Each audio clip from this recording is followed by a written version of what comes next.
Congressman Cory Mills is under fire. Over the past few months, Blaze News has uncovered a series of stories that raise serious questions about his past, his credibility, and whether he's been honest with his voters. So let us get you caught up on this story. Look, we're just asking a lot of questions about some seriously strange things. First, there was a curious story about his marriage in 2014. Due to the research of Blaze News' own Jill Savage, I've heard of her, we discovered that when Mills married his wife, Rana al-Sadi, the officiant of their wedding was a radical mufti named Muhammad al-Hanoudi at a radical Virginia mosque. It was called the Al-Qaeda Mosque because of well-documented ties to radical Islam. So this raised eyebrows not just because of the mosque reputation, but because Mills publicly identifies as a devout Christian.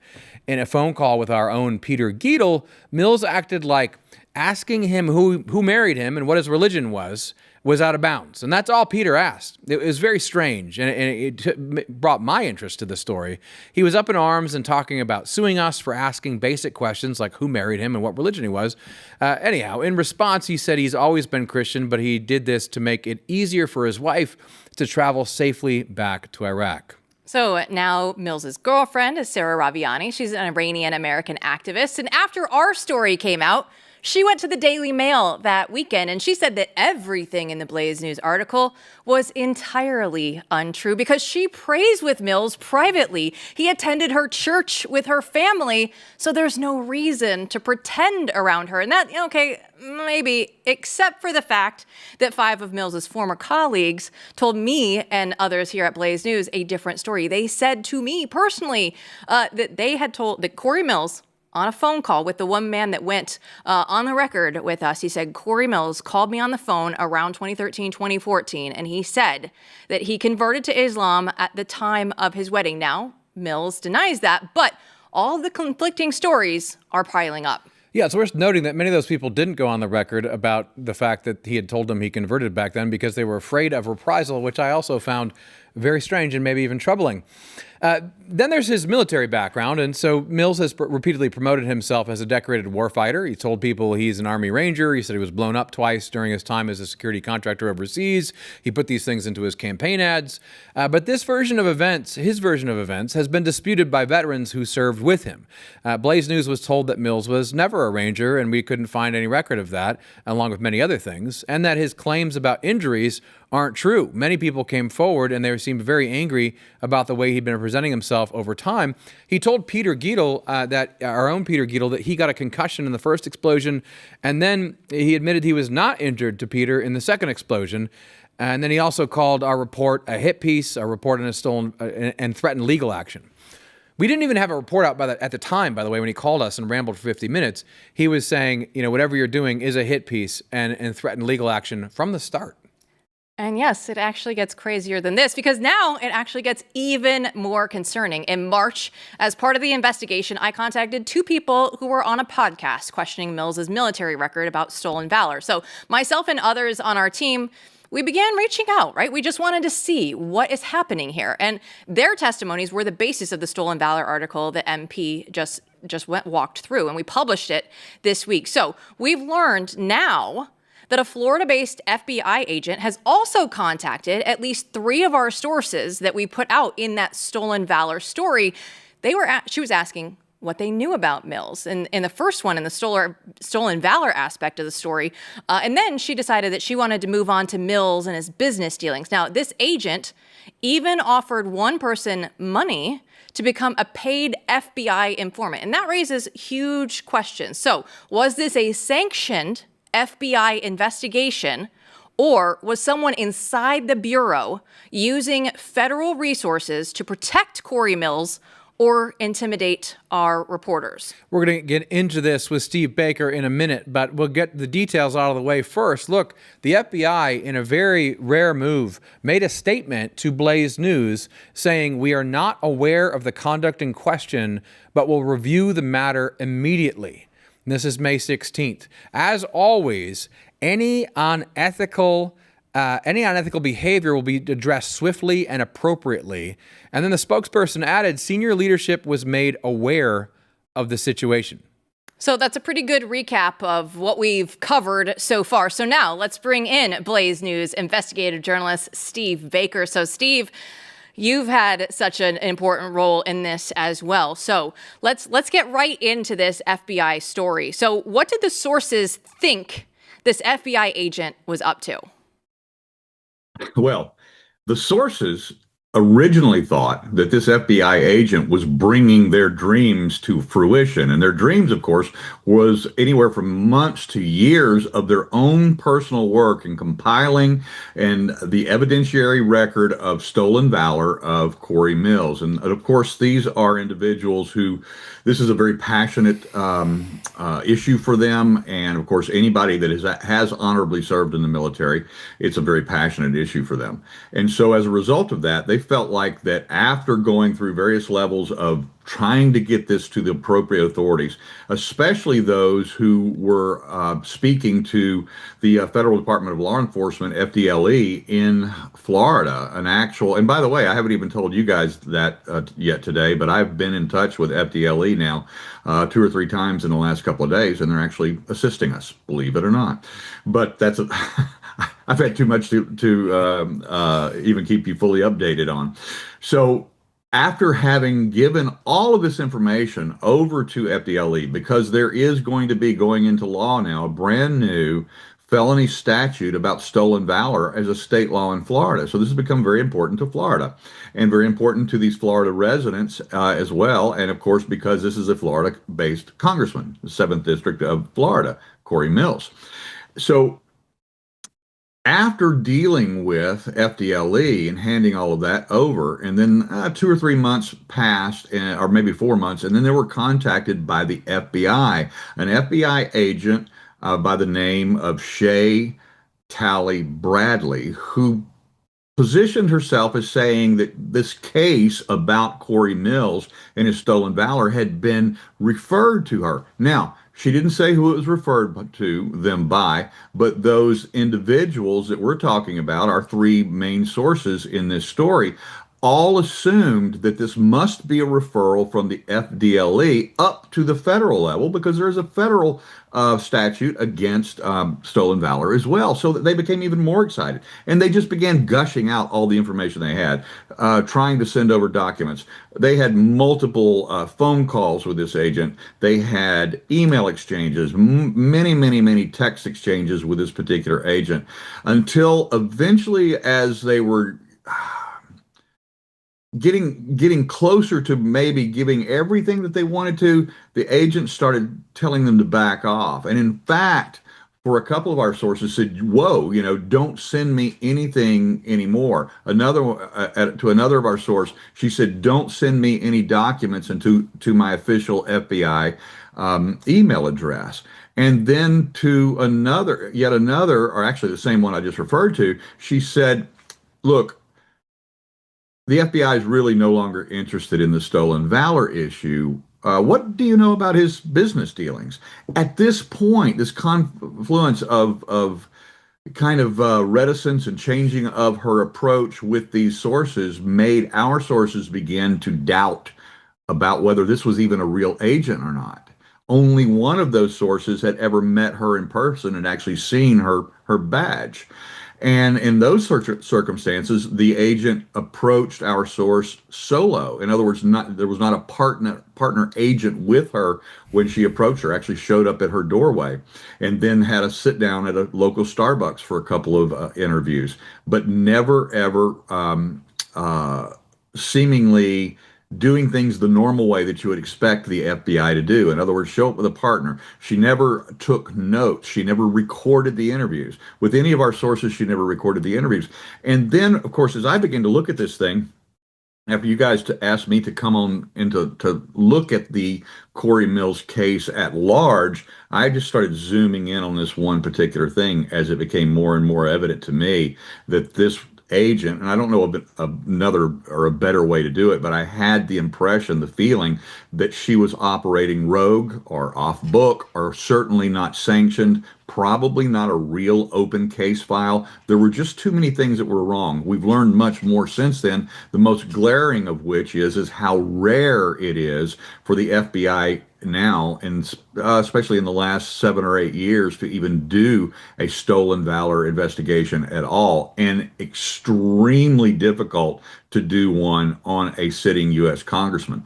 That would require so many levels of approval. It would absolutely have to go to the absolute top of the Hoover building, to the 7th floor. This approval would be sitting on the director and the deputy director's desk. It would be sitting on the chief counsel's or general counsel's desk of the FBI, and it would also require additional approval from the Department of Justice and the Attorney General herself. So that is why that this began to be a very suspicious situation with this particular agent. And as we began to dig in and peel back the layers, it became more and more and more evident that she was in fact operating rogue. Well, we're going to get into more, admittedly speculation about what the heck she was doing. But first, we should be noted as well, right? She did not contact all the people whose names she was given. She was gathering information from these sources about who might have information on Mills, but she didn't contact all those people. No, this is one of the most suspicious aspects of this. If you are an agent who has been assigned to actually get to the bottom of the stolen valor question related to, in this case, Congressman Cory Mills of Florida, then once you are handed the names by these researchers, and these are people that that are concerned about our sources, they're concerned about this circumstance with stolen valor, but they weren't necessarily prime sources. And what that means is the actual men that were on the battlefield in these controversial or contested incidences in which it is alleged that the congressman either exaggerated or created his own acts of heroism and daring do out of whole cloth. And so the actual prime sources, which are many, so we're talking about 5 or 6, that the names that were with not Congressman then, but the soldier Cory Mills back then, over 20 years ago. Those names were given to the agent, and the agent never contacted the prime sources. What it became very apparent to me, at least, is all that this particular agent was doing was gathering information about what they knew. And then when she switched and turned from stolen valor and said, really, what I want to know about now is, what do you know about his business dealings? Okay. So it sounded more like a fishing expedition and less of an investigation. And then, of course, as you know, we have sources. We have sources both currently within the FBI. We have sources that are whistleblowers that are famous for doing so. And then we have quite a large handful of FBI agents who have retired from the Bureau, who we have become acquainted with over the last several years through investigations into other issues and other matters. And we began to run these things by them and meet with them. And I was sitting with a retired FBI agent just yesterday in Tampa, Florida, who told me that the statement that Blaze Media received from the FBI is the most stunning and unprecedented statement he has ever seen in his over 20-year career with the FBI. Now he's retired. And then just today, I got a call from another retired FBI agent who read our story this afternoon, and he just kept saying, wow, oh, wow, just wow. And he kept repeating himself over and over again, just at that one paragraph that you led at the top of this segment here. Because as you know, the FBI, when they're in the middle of an investigation, whether they're investigating a congressman, whether they're investigating a journalist, whether they're investigating our sources, and legitimately so, if they were, or whether they were investigating anything else, we know what their pat answer is. Sorry, we cannot comment on an ongoing investigation right now. So, Steve, this basically is this is very likely an off-the-books investigation by this FBI agent. They would know, or they wouldn't not know, if they were sicking her on a congressman, as you say. So, given that, one of the most disturbing aspects of this that we haven't talked about yet is that she offered one of these people to become an informant, a woman who runs the Cory Mills Watch site. They were obviously opposed to him politically in the primary a couple years ago. And she offered her to be an informant, and very disturbing that she said, I need you to spy on a lady, and there's only one woman whose name was given to her. That's right. Keep your hand down, Jill. Yeah, no. So I actually was talking to one of our sources on March 31st. And then this incident that MP just described of this woman meeting with the FBI agent happened on April 11th, just 12 days later. My source had told me, wow, you have so much information about this guy. You have stuff that I don't even know about. I think it would be good for you. Would you mind if I handed your contact information over to this FBI agent? And I said, absolutely. Whatever I can do to help, because there are so many things that don't add up in this story. So if I can be of help in any way, I'm happy to do it. And here we are, as you say, Steve, with some circumstantial evidence that person, that other female, might just be me.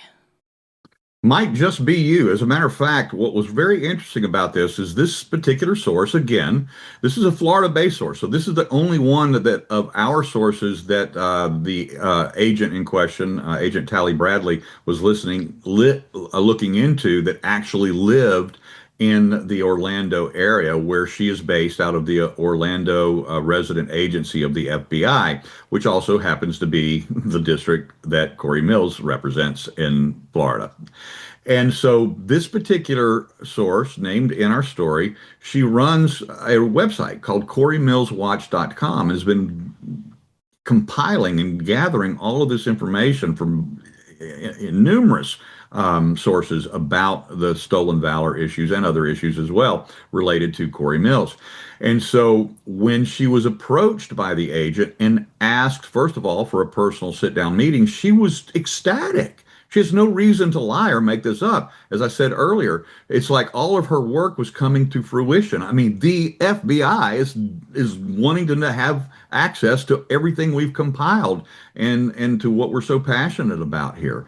And so she was excited to do so. And then in the second Starbucks meeting with Agent Tally-Bradley, she was, first of all, then switched and flipped from it being a stolen valor thing, being told by the agent, the stolen valor thing, there's not enough there, and the FBI is going to drop that, and we're going to move on to an inquiry about his business dealings. And it was during that second meeting on April 11th with our source that the agent actually asked her if she would be willing to be a confidential human source in this process of investigating, Cory Mills, she thought. And she actually agreed to it. She, exuberantly again agreed, said, yes, whatever it takes, whatever I need to do to bring Cory Mills down, I'm willing to do it. And then the agent said, well, then would you be willing to go undercover to do so? Because there's another lady that we would like for you to help us look at. And obviously, once again, I'll reiterate, there's no reason for our source to make this up, because she again agreed. Yes, I would be happy to do that. And she was told that she would be paid for this work as well. Right. And so, the April 11th meeting was over, and she never heard from the agent again. Yeah, and as far as we know, only one woman's name was given to her by our sources, at least, and that person was named Jill Savage. So to be continued, but we've just buried the lead the entire time here, because we have not shown what you did today when you went and asked this agent what she knows. Let's watch this. Sir. Hey, how are you? I'm doing very well. Very, very well. So, you're also an FBI agent, aren't you? I don't know, sir. Well, I would be curious as to what your thoughts are on the current Bongino Cash Patel administration. I don't have any, sir. I appreciate it. You don't have any comments on that whatsoever? No, sir. Are you aware that Blaze Media just came out with a story about you today and your relationship to Congressman Cory Mills. I still have no idea what you're talking about, sir. You have no idea what I'm talking about.